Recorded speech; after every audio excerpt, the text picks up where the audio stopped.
Yo, what's shaking AC? Not much, but hey, it was really fun to hang out in person in studio uh, for our longer rants. If anybody In hasn't known, studio? That sounds yeah, so funny. I know it was amazing. Like even though with the COVID restrictions, it was amazing that we had like you know 500 people there. 500 people. I know. Well, it was nice. It was nice to chat longer, right? Like those sessions were half an hour. These ones are always just 10 minutes, right? Yeah. So speaking of that, we better get into it because we always almost run out of time. This is one of the ones I wish we would have talked about live because we could talk about this forever. So Okay. let me give you a scenario and explain to me what happens here, okay? You got a franchisee. Your uniform is to wear dark blue jeans. You walk in to do your field audit or performance review or whatever, and they're wearing light blue jeans. Every other staff member is wearing dark blue. All of your other franchisees are compliant, and this one's wearing light blue. You know it's not really that big of a deal, but like you tell them, hey, you need to wear dark blue jeans. And they're like, yeah, who cares? People are here to buy my product. Doesn't really matter. They're jeans. Get off my back. This isn't a make or break deal. Right. Or do you let it just slide, right? Like I get this question a lot. They're like, do we bother saying something? Yeah. So, all right, we're talking franchisee compliance here. One of my favorite topics. Yep. Yeah, within the realm of helping franchisees be more profitable in performance. And so, yeah, well, great question. And I like to, first of all, approach this one with starting with the starting point of being make sure that franchisees initially at the beginning, like at the beginning of the relationship, before they even become a franchisee, understand that your role, one of the big roles of the franchisor, is to protect everybody's investment and help everybody adhere to standards. And that we're not coming in to audit you because we want a power trip and we want to, make you feel bad or we need to feel good about ourselves. We're looking at this as an opportunity to make sure that we're all following the system that's proven, right? So starting with that, I couldn't just skip over that. You got to, like, if you haven't done that already, that expectation needs to be set up front.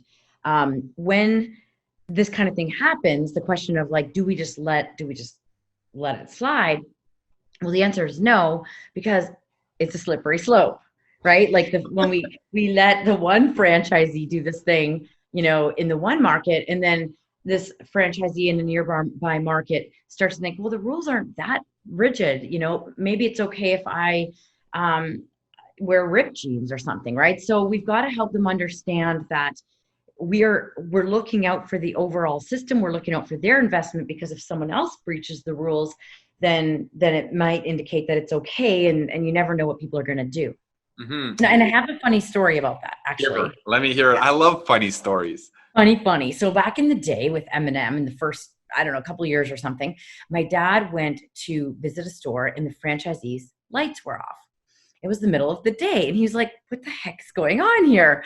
So he goes up to the door's unlocked. So this is like, okay, it's open, but the lights are off.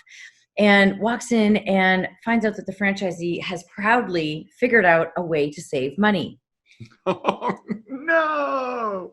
Yeah. So like, oh, Mac, I figured out a way to save money. So he's thinking like, but now people don't know that you're open and they're not coming in and you're actually losing money. So the point there is that we've got to be careful about what one person might think isn't a big deal compared to what another person thinks, it is actually something that's going to impact the brand. And I think that's important, because if you have somebody who's wearing the wrong color of pants and you say, what if the person across the country didn't turn on their lights? Then that person would be like, oh yeah, that's a big deal. I wouldn't be okay with that. But that person that turned off the lights might think that these pants are a bigger deal, right? The trouble that happens is the person who's wearing the different colored pants goes, oh yeah, if they turn off the lights, that's cool too. Like that's also not a big deal. Yeah. So like you're saying, where do you draw this line as to what is appropriate and what isn't? What I would do in this situation is I would try to get it to a point where they understand that like there could be something that makes the customer or client see it differently, and it could be concerning because a customer could come in. So for example, maybe if it's a retail store and they start selling some rogue product, and a customer they always shop at the Ottawa store, and now they're, in Waterloo where you are, and they're like, what, you don't sell, fried hot dogs here? Something, I don't know, I just made that up. But, oh, what? Oh, then they're disappointed in the brand. And now they're like, well, I'm not sure if I want to go to that brand anymore because I don't know if I can count on it. I thought it was a consistency thing. So if you can come up with an example for the franchisee of an example where it went too far, for each brand, that's going to be a different type of situation, but for them to understand that like it could negatively impact your investment because you could lose customers if they aren't following the system. I think a frustrating scenario is when it's easy to fix, and the franchisees know it's easy to fix, but because it's so easy, it doesn't get fixed. Let's say your brand is all based around the color purple, and your staff keeps using orange pens. Hey guys, can you use purple pens? Oh yeah, sorry. Okay, we'll use purple next time. After 10 or 15 times, it starts to get frustrating. You're like, just use the damn purple pens. What is wrong with you? And then they're like, dude, it's just pens. Relax. It's not pens anymore. It's the fact that I've asked you 10 times. It starts to become the principle, Oh, that's a good example. Yeah. I mean, again, it really comes down to helping them understand that like human, like judgment or human perception is different. And yeah, turning out the lights might not matter, but what if one of the franchisees isn't following the cleaning standards, especially say Control V? You guys are hyper vigilant about making sure that the headsets are clean, because especially now during a time when it's especially critical. And what's actually more pertinent to us is licensing of the games. Everyone in our industry, well, most people, they steal games, they pirate them, and they're like, nobody's going to sue us. And we're like, yeah, but we're the biggest in the world. It's worth suing us, And they're like, but our competitors are stealing this game. Yeah, I know, we can't. Yeah, right. So there's a good example where look at the longer term potential consequence of that. They might not initially see that, but helping them understand the why, and that sometimes the why isn't as obvious, but if we can relate it to like that slippery slope of what could potentially impact your brand, with, again, the cleaning and like some of these things that get to a point where a customer's going to go, I don't even want to go there because of that. You're protecting the investment. So instead of calling them the brand police, which I've sometimes heard, or field audits, I was like, we called it commitment to excellence review when we would go around and check stores. But really, I like to call it like you can say this jokingly, but like, I'm here to be your investment protector. Why do you make that person sound so nerdy? Maybe because the word protector made you think of like pocket protector or something. Okay, yeah, I guess so. Yeah, I mean, we can only briefly touch on this right now because we're in a rant, but if anybody's listening to this and they're like, yeah, but they can always reach out to us, right? Like, yes, they can. We can like help them. Yeah, and we don't do yeah buts, we do yes ands.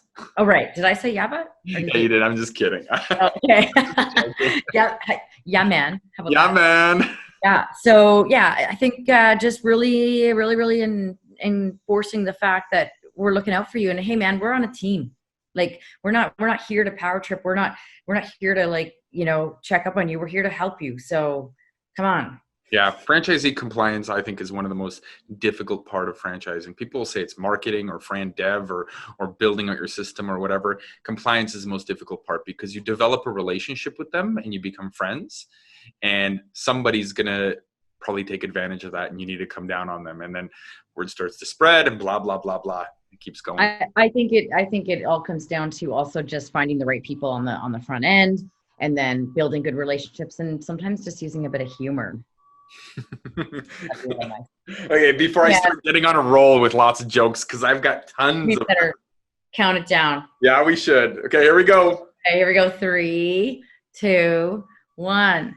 Go. Go be awesome. Awesome.